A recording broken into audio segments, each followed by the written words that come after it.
श्री कृष्ण, राधे राधे। ओम नमः शिवाय। भादो मास की शुक्ल चतुर्दशी को अनंत चतुर्दशी के नाम से जाना जाता है। इस दिन अनंत के रूप में भगवान श्री हरि की पूजा की जाती है। इस दिन व्रत करने वाली महिलाएं और पुरुष अपने हाथ में एक धागा, जिसे अनंत राखी कहते हैं, बांधते हैं। इस धागे में 14 गांठें होती हैं जो 14 लोकों को निरूपित करती हैं। पुरुष इस धागे को अपने दाएं हाथ में और महिलाएं अपने बाएं हाथ में बांधती हैं। भविष्य पुराण के अनुसार जुए में पांडव राजपाट हारकर जब जंगल में भटक रहे थे और कई प्रकार के कष्टों को झेल रहे थे, तब भगवान श्री कृष्ण ने उन्हें अनंत चतुर्दशी का व्रत करने की सलाह दी और उस व्रत के प्रभाव से पांडव सभी कष्टों से मुक्त हुए और महाभारत के युद्ध में भी उन्हें विजय प्राप्त हुई।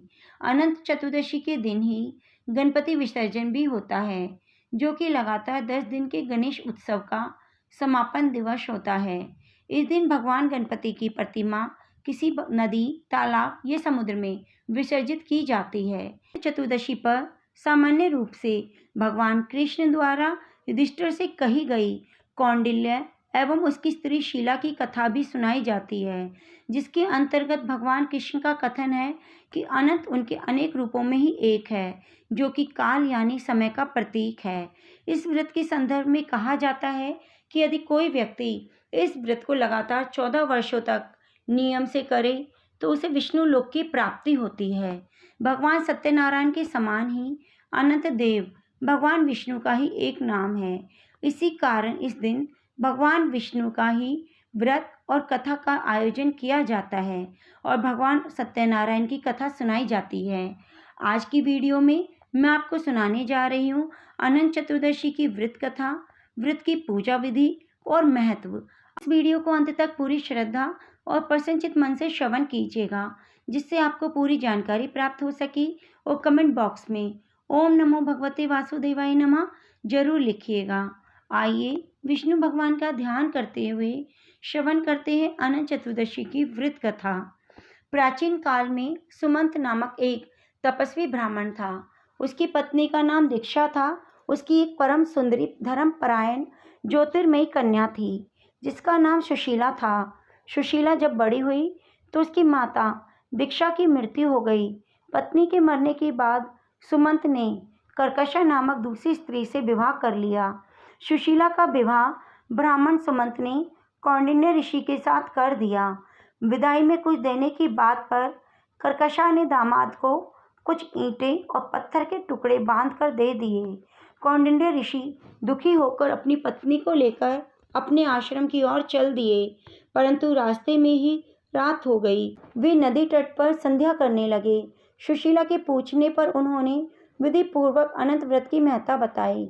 सुशीला ने वहीं उस व्रत का अनुष्ठान किया और 14 गांठों वाला डोरा अपने हाथ में बांधकर ऋषि कौंडिन्य के पास आ गई।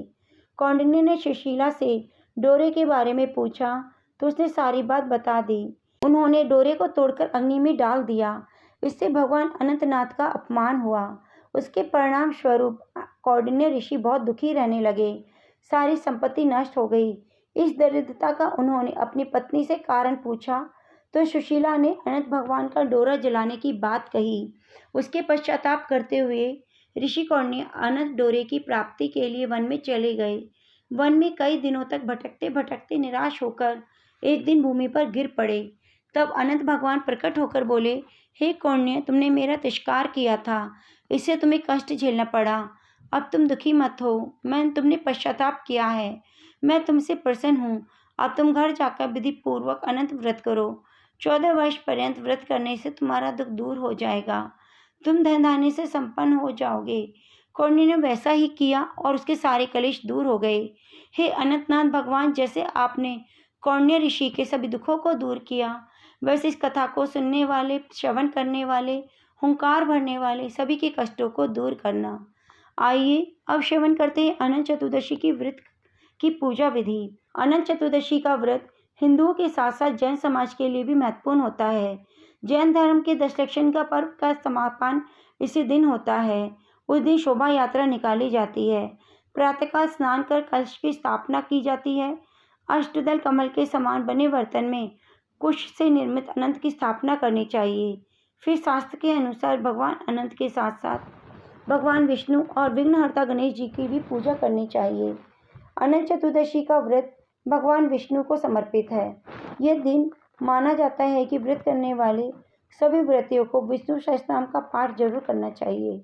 उससे उनकी मनोकामनाएं पूरी होती हैं और भगवान श्री हरि उस प्रार्थना करने वाली व्रति पर प्रसन्न होकर सुख संपदा, धन धान्य, वैभव, लक्ष्मी देकर सुख प्रदान करते हैं। इस प्रकार से अनंत चतुर्दशी का व्रत करके मनुष्य अपनी सभी दुखों को दूर कर सकता है और भगवान श्री हरि की कृपा प्राप्त कर सकता है। ओम नमो भगवते वासुदेवाय नमः। कथा को अंत तक सुनने के लिए आपका बहुत बहुत धन्यवाद। आप हमारे चैनल को सब्सक्राइब जरूर कीजिए और बेल आइकन को दबाना ना भूलें। धन्यवाद।